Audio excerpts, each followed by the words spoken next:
It's got its name from washing the sheep in the river before they shore them. Just outside Woolbrook. Yeah, Ken Robson, born in Tamworth, grew up in Woolbrook, and been there all my life up till about 11 years ago. And I suppose I spent 57 years in Woolbrook.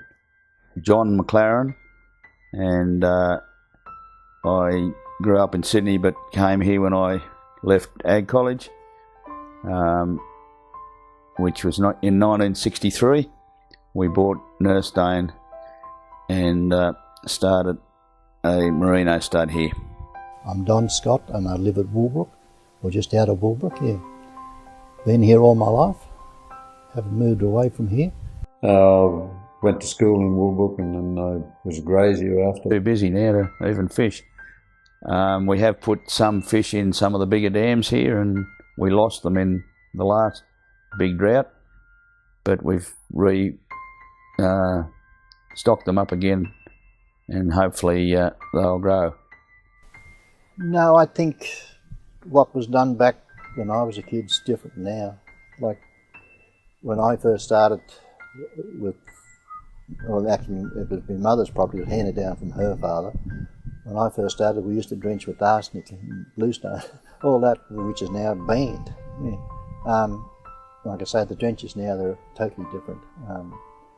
Stock do better. Yeah. I think the drenches that they used up until fairly recently have been a lot better than what we had, but now I think we're getting a worm resistance problem, which is creating problems right around. And some of the new drenches they've bought out are that expensive for people not going to be able to afford to use them, so they've got to watch that a little bit. Well, I think you've got to work as a community,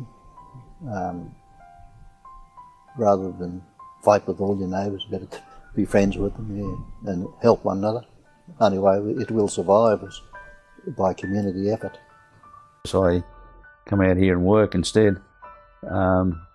I should do more for the community, I think, but having the love for the sheep and the land, I suppose, it makes you hang on to it as long as you can. Well, I think you've got to manage the land in such a way that you've got to get rid of a certain amount of fire material, haven't you? You know, if you don't get rid of that as you go, well, you'll create a big problem. Like when you do get a fire, it becomes a lot greater. Another problem they've got with the fire, in my opinion, is years ago they used to get a lot of fires down the railway line, but the steam train used to set fires as it come up the mountain, and we used to have to fight a lot of those. And the way they fought them years ago is every person that went in, they got a bag or a bush or something and just got into it, and as the extras come along, it just snowballed, and in no time they had it out. Whereas now it seems to me that there's too much red tape and they've got to go through all the rubbish under the sun before they get going. They let it get going too much before they start on it. And that's what creates a lot of bigger fires, in my opinion. Yeah, I'm a bit mixed up about mining myself, especially when I find we can't get labour these days, and that's a little bit to do with all the young blokes going to the mines, chasing the money, because they certainly get paid a lot better than we can pay them. But yeah, there's a bit of talk about some of our bottom country could be in line for mining, so we just got to, watch that a bit. I think there's other interests somewhere else. There's not a lot interested in the land environment. They look for it's a whole different ball game now.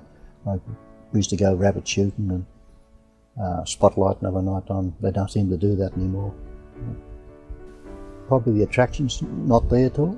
There's other attractions. Everyone's got a mobile phone and texting one another all the time now.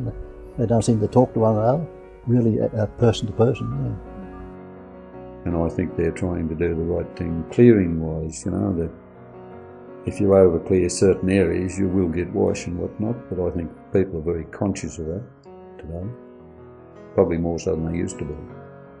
The young people of today, obviously they've got more modern ideas, and in some cases they're definitely better, but in other cases you wonder.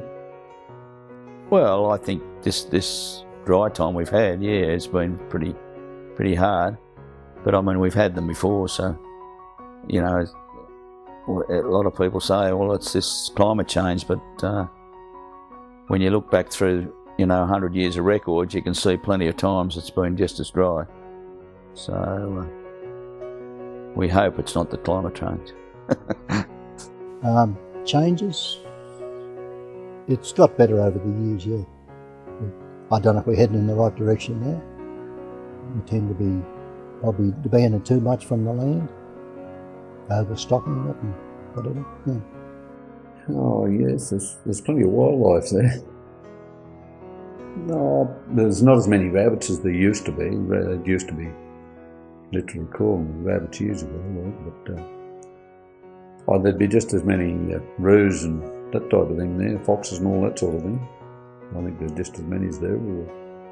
Yeah, I think the young people are probably well ahead of us and our old ideas, but I think, that's just this day and age, and they're right on the ball, I think.